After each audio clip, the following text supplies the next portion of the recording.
Let's talk about obsession.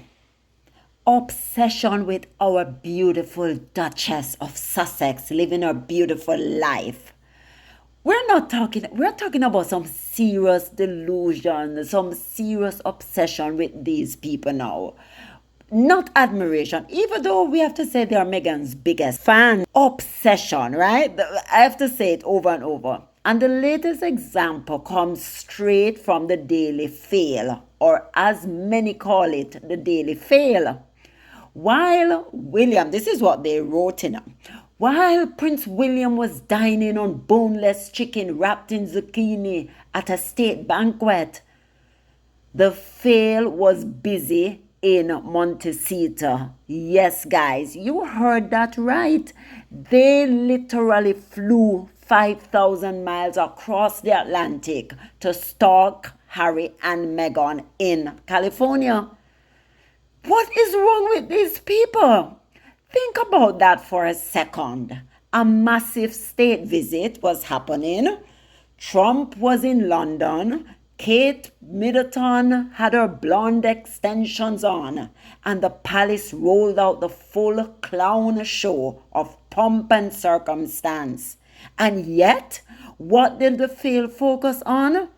Not the banquet, not the glittering tiaras, not the politics.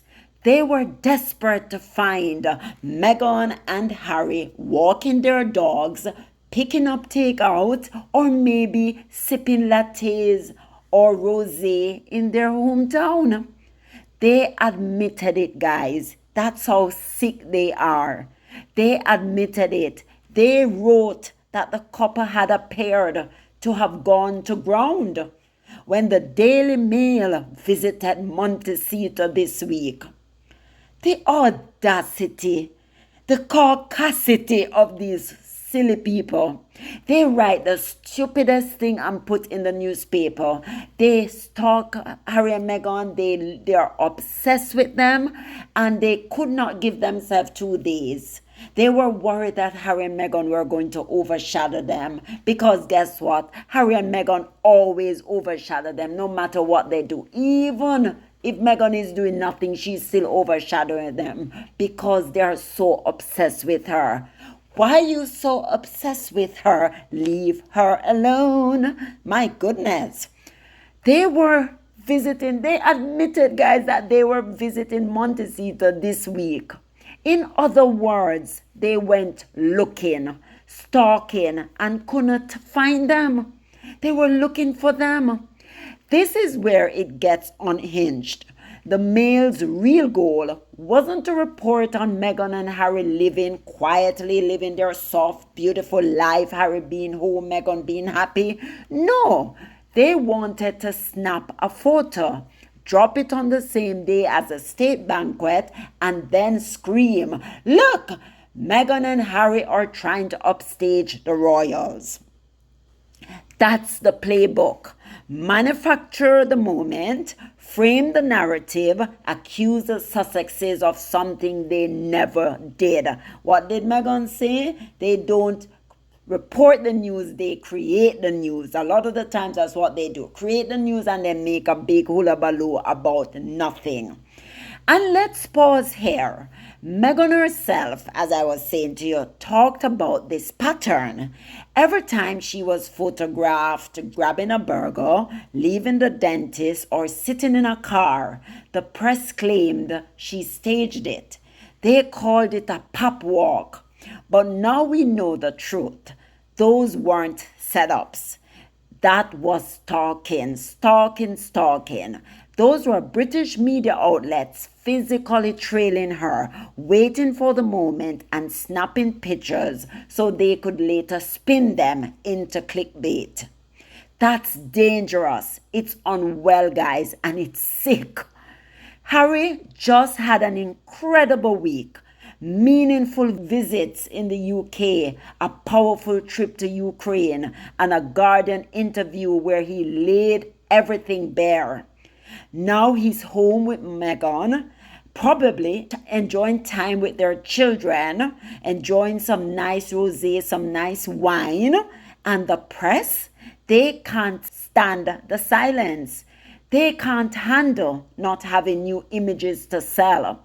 So they literally travel across the world in hopes of manufacturing a scandal.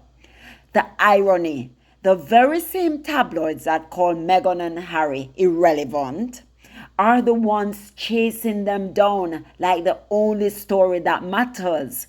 If Meghan is irrelevant, why spend thousands of pounds flying reporters to Montecito? Why not just cover William, boring Kate, and boring Trump expensive clown show? Why not? The answer is obvious because Meghan and Harry are the story.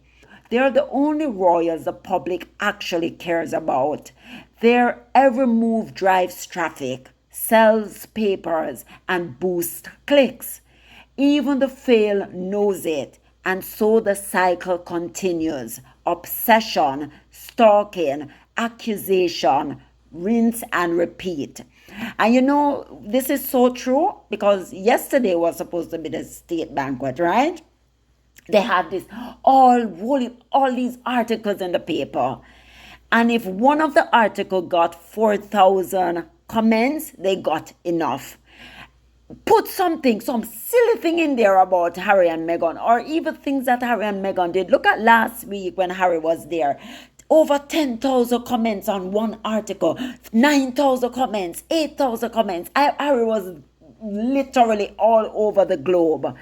This state banquet, England is pushing it, but nobody else is. It wasn't even trending on social media. I think the only thing that was trending on social media yesterday was Camilla telling Kate to shush, shush. Like she's saying, move away, girl, go away. Enough of you. And it was so embarrassing. I felt so embarrassed for Kate, but Kate deserved it because remember, she was one of those mean girls at the Queen's funeral to Meghan. So she got a taste of her own medicine. And Camilla looked her, gave her a very nasty look. And I was like, if this is happening out in the open, what are they doing behind closed doors? And what did they do to Meghan? Because if they are so blatant with what they are doing to Kate, who is supposed to be the apparent queen, what is going to happen? What would have happened if Meghan was there? They would have treated her as if she was a piece of you-know-what. So Meghan, raise your foot, raise your glass, and just be happy with your life. Be content with it. And let's be real. We know that Harry and Meghan, anything they do is going to grab the spotlight, and they do a lot of things well. But one thing we also have to acknowledge, the tabloids are the reason they continue to be obsessed with them. They have them all over the news. So don't complain. Don't hate the player, hate the game. You're the ones who are doing it. You're the one who's putting it out there. So great, So even though we know Kate and William were at the palace dripping in their diamonds, but the moment Meghan posts a single Instagram story, boom, that's the headline. That's the news cycle. That's the thing. Rinse and repeat. That's how it happens. And they know because Meghan is going to generate, anything Meghan put out, it garners over 2 million views easily because people are interested. The truth is, it's not hard to upstage the royals. It's not even Meghan and Harry doing it. It's the British press desperate for content, desperate for attention, desperate for the one couple they can't quit. Yes, because even today, that they're supposed to be, the state banquet, all they can talk about is, Harry and Meghan is missing out. Missing out on what? Meghan, the last time Trump was there, Meghan refused to go. Meghan is not frightened for a state banquet. Meghan is not frightened for a tiara. She can wear a beautiful dress. She doesn't have to dress like a clown. She is fine. You guys need to stop it. You guys cannot quit them. And as a result, you feel that, Harry and Meghan love the spotlight. You love them in the spotlight. You're the one that crave to have Harry and Meghan in the spotlight. So yes, the Daily Mail is addicted to Meghan. addicted to Harry, addicted to their children, addicted to the very people they call irrelevant. And the more they chase, the more they reveal just how desperate and pathetic they have become. Because in the end, no matter how many tiaras they polish or banquets they host, Harry and Meghan are the real king and queen of the headlines. That is perfectly said. Yes, get that right. No matter how many tiaras, you will always be yearning after Harry and Meghan. You will always be talking about Harry and Meghan because Harry and Meghan are your bread and butter. So that's what I wanted to bring you guys. The obsession is real, as we always say. Please don't forget to like, subscribe, turn on your notification bell so you never miss a beat. Bye.